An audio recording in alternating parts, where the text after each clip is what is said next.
Hey guys, Jeff with Westcott Designs. We are here in our processing shop. This is where all of our aluminum takes place, from start of the job to our lift kits. And you can see here all this material will work its way onto our processing saw over here. You can see there's been some pucks cut right here. I'm going to take you over to the saw and show you, just so we can share with you the whole process from start to finish on how the process goes for our lift kits. And we want to be very transparent with customers and show them just what goes in and what's involved when we're making our lift kits. So this is a solid piece of aluminum round stock. This is compressed.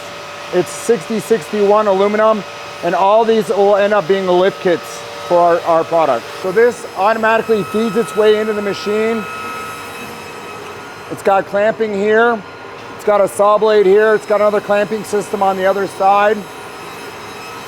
And you can see it actually slicing the pieces here, and then it'll actually push it off to the end of the table here, and then we'll put it on a pallet here.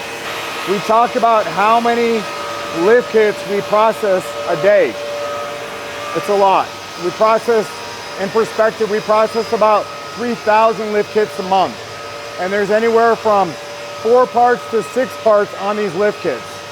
So now I want to take you the next step of the process over to our CNC shop where that takes place. So we're now going to go into our CNC shop. It's going to be a bit louder in there, just kind of was at the last shop where we were processing on our saw. But I want to take you in here and just show you how things take place for processing our lift kits. All of our lift kits take place in here. Some bigger parts are taking place in this machine. This is our new VF7SS. We're going to be doing some big billet parts on this. We can go up to 84 inches on these. But you can see the second process of our lift kits here, where this is how they come. The first process, then it gets clamped down on these clamps, and it goes back on our mills here, and it machines the top of these, and that's where the spring sits on these. Now these ones have already been done right here. You can see on this, the spring actually sits up against here, and you can just see how nice these parts are, and how it's beveled and how it's chamfered. But we do all this just to make sure that our product is that nice for our customers.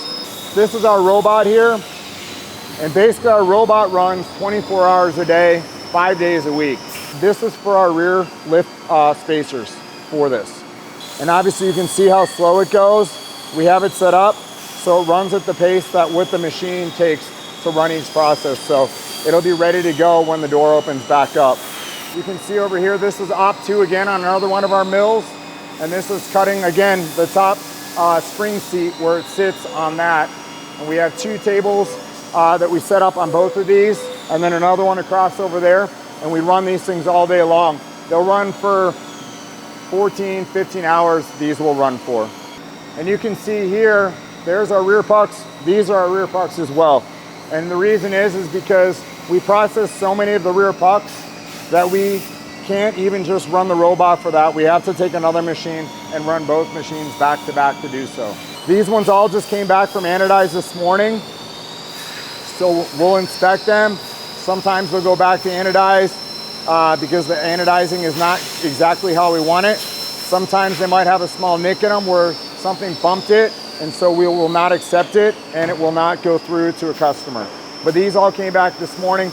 We have stuff that goes out to anodize every day and comes back from anodize every day, but it's the only way we can process this stuff fast enough. Let's go over here. This is the room they process all the parts. And then these are all lift kit orders. So basically the parts that get used the most always stack here towards the front. So it allows both of these guys to go ahead and set them up at the same time.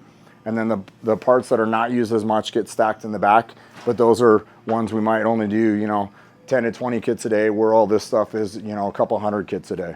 2 to 3 on this stuff. And you can see these are all rear pucks here. This is non-anodized. These are anodized. One of the things that a lot of people don't realize is that we offer it anodized and non-anodized. And a lot of the companies out there just offer it raw. We wanted to offer something else for the consumer, that if they're in those corrosive environments, that this gives additional protection to their product. As people know, or hopefully know, aluminum doesn't rust, it oxidizes. So it's a kind of a same type of breakdown, but it doesn't show, it gets a white chalk on it. Typically when it is corrosive or starts to break down, It takes a very long time for that to happen, but a lot of times people say, hey, I just want it to look OEM. I don't want anybody to be able to tell that it's even in my truck until they choose the black kit over the non-anodized kit. But you can see here, just show you one of ours. This is the 7/8 puck, and just how nice this is here, the machining and the beveled edges on both the tops and the bottoms, and then all up on here as well. So these are all rear pucks. These are Tacomas. This is the new 4th Gen Tacoma kit. Tundra kits, Sequoia kits, Land Cruiser kits, 5th Gen 4Runner kits over here. But want to share that, and you can see here's our box. We talk about how nice our boxes are, and we don't send our boxes like that. We actually send them inside another box like this. So when you get the box, it just keeps the box that nice inside the box. So, and there'll be a little piece of foam that'll go in here as well, just to keep it super secure and safe to our customers. So we do front only kits, we do full kits. And if someone orders a single puck, either a single puck or just by itself, it will not get one of these boxes because we don't make a box for a single puck. It'll get a brown box with foam inside of it. But I had a customer that got one that said, hey, mine didn't come in the box, and I thought it was getting the fancy box. So I like to be super transparent with people. If they're just ordering a single puck or a set of rear pucks, most likely it'll go in one of these boxes. But if it's a front only kit or a full kit, it'll go in one of these boxes. So anyways, want to share that with you. If you guys have any questions on our lift kits and how they're done, you can see here's another great example. This is the foam insert right here. It's all designed for each one of the parts to fit in here, so it fits very nicely. There's a cap that goes over the top of this, and we do that obviously. So, well, that's not the right one. We put this cap over the top here, and then when it's closed in the box, just keeps everything very safe in here. So thank you. Hope you guys enjoyed it. If you got any questions, please reach out. Love to hear from you. Comment below. If you're not subscribed to the channel, please get subscribed to the channel. Thanks so much for watching.